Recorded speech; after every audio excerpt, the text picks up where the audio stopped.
President Trump says the country's national parks will soon be reopened, and lawmakers on Capitol Hill, they are working on the next round of economic relief for millions of Americans out of work right now and small businesses that have been struggling during this pandemic. Here's ABC's Ines De La Couture with the latest from Washington. This morning, fresh, scattered protests continuing around the nation.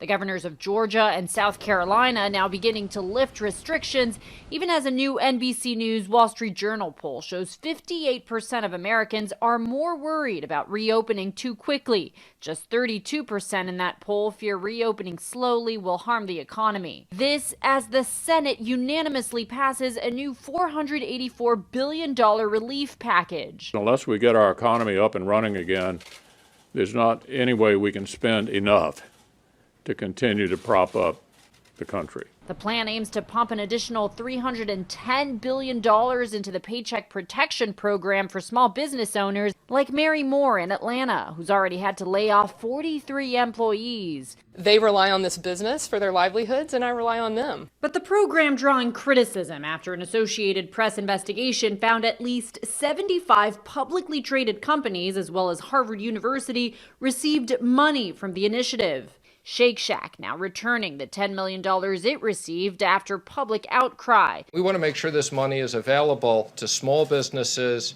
that need it, people who have invested their entire life savings. This new bill setting aside billions in grants and loans for small companies. Democrats also pushed to have the bill include additional funding for hospitals and testing. You cannot tell people go out on the streets unless there's adequate testing.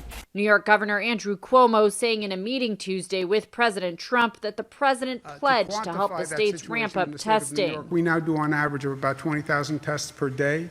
Our goal is to double the 20,000 to get to 40,000 tests per day. House members have been told to return to Washington on Thursday for a vote on that new relief bill, meaning the president could sign it into law by the end of the week.